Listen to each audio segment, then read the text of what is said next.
This is a Mig-15 Beast, the standard Mig-15 production model. It's wearing the insignia of the Chinese People's Liberation Air Force. The airframe of the Mig-15 was versatile and could be adapted successfully for many different versions: fighter interceptors, reconnaissance, even ground attack and two-seater trainers. These versions varied in detail, like the number and capacity of fuel tanks and the armaments they carried, but all shared the classic Mig-15 virtues of toughness, lightness, and simplicity. Mig-15s were produced at 15 different plants in the Soviet Union in great numbers. 7,500 were built and entered service with almost 40 different air forces around the world.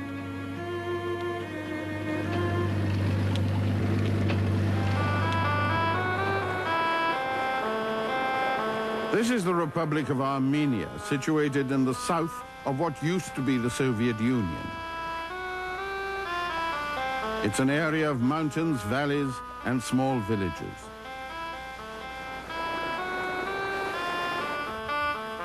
Between Tbilisi and Yerevan, there is a tiny village, quiet and almost forgotten, that is now called Tumanyan.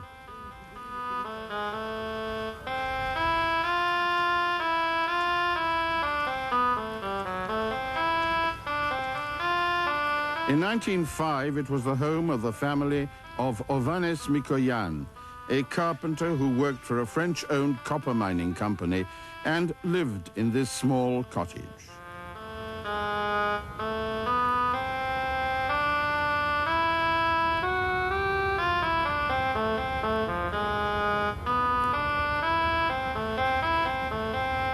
Artem Mikoyan and his wife already had 4 children, 2 boys and 2 girls, when their youngest child was born. He was named Anushavan. In 1918, he saw his first aircraft. He said, "It was then that I decided to be an aviator." He could not pursue this dream until 1931, when he was given the opportunity to study at the Zhukovsky Air Force Engineering Academy. Within just 4 years of his graduation, he was appointed head of the new MiG Design Bureau, a rise that may well have been impossible without the influence of his older brother, who was a leading member of the Communist Politburo and a close associate of both Stalin and Khrushchev. By now, he had acquired a nickname, Artem, and was embarked on a career that would take him to the pinnacle of achievement in the aviation industry. In the spring of 1942, the Soviets' first rocket interceptor, the BI-1, burst into the air. Its pilot said that flying it was like kissing a tigress. Very dangerous and no pleasure. Artem Mikoyan threw himself into the effort of the war. But his bureau's fighter aircraft, the MiG-3, was not a great success. Its production run was stopped before the war ended. At the MiG Design Bureau in 1944, there was time to experiment with another new form of propulsion. The I-250 project used a piston engine and a jet chamber with a compressor driven by the shaft of the engine. It was the brainchild of Nikolai Matyuk, who would later design the MiG-25 Foxbat. The combination of jet and piston engine power was a compromise approach to the problem of achieving greater speed than piston engines could give. And to some extent, it worked. The addition of compressed gas exhaust to the power of the conventional propeller gave the I-250 a top speed of more than 500 miles an hour. About 50 were built and entered service with Soviet Navy aviation. The real future of high-speed performance in the air lay in pure jet power. In Germany, the Me-262 was being developed and would be introduced into service in the last months of the war, creating a devastating impression.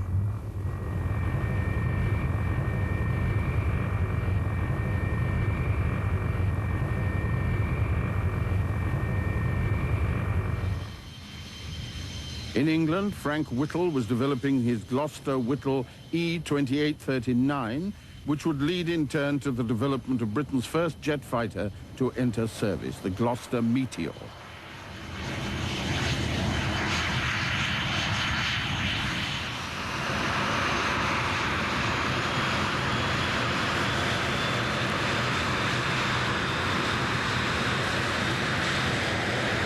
In America, Whittle's jet engine was being adapted to power an American jet fighter design, the Bell XP-59A.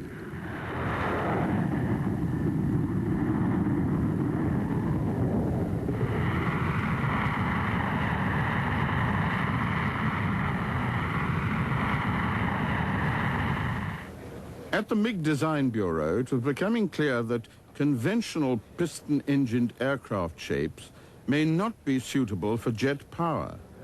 The MiG team set up a low-speed swept-wing design study and built a strange aircraft, the Utka, or Duck, as a flying test bed. It had swept wings and a pusher engine. It flew for the first time in late 1945 with the great MiG test pilot Alexei Grinchik at the controls. After a few modifications, it became a valuable tool for studying the problems of swept-wing designs. Allied intelligence reports of Germany's Messerschmitt Me-163 rocket interceptor provided strong motivation for further Soviet research on rocket power. But when the war ended, there was no new Soviet rocket interceptor.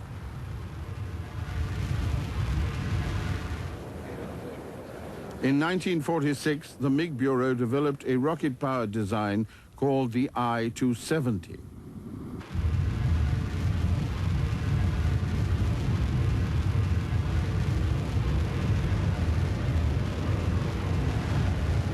It flew in 1947 and achieved a climb rate of 3 minutes to 48,000 feet.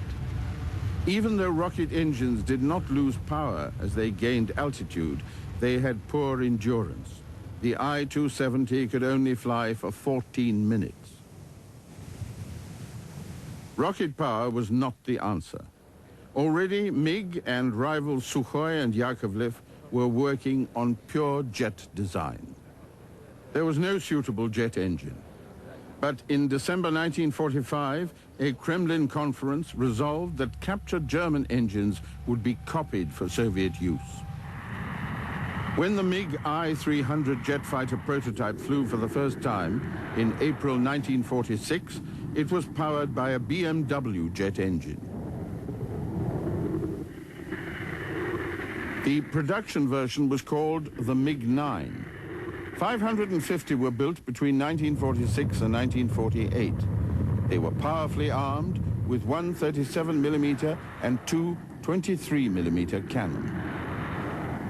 Already the Cold War was beginning, and the NATO system of code-naming Russian aircraft began with the MiG-9. Two-syllable names meant jet power. If the name started with F, the aircraft was a fighter. The MiG-9 was code-named Fargo. It had the first Soviet ejection system designed by Artem Mikoyan. Mikoyan was awarded the Stalin Prize for the MiG-9, but the stress of the project led to a heart attack. Another factor contributing to Mikoyan's stress was MiG's intense rivalry with the Yakovlev Design Bureau. Yakovlev is located just 2 miles away from MiG on the same highway into Moscow. During the Great Patriotic War, the Yakovlev Bureau was the leading Soviet designer of fighter aircraft. The Yak series of piston-engine fighters was outstandingly successful. Alexander Yakovlev was a figure of great power and influence in the Soviet aircraft industry. He wanted to produce a jet fighter, but wartime success had made his bureau too busy to experiment as MiG had done. Yakovlev decided that his new aircraft would use components of the Yak-9 piston-engine fighter to the greatest possible extent. In effect, he simply installed a jet engine in a piston engine design, locating it underneath the fuselage and strengthening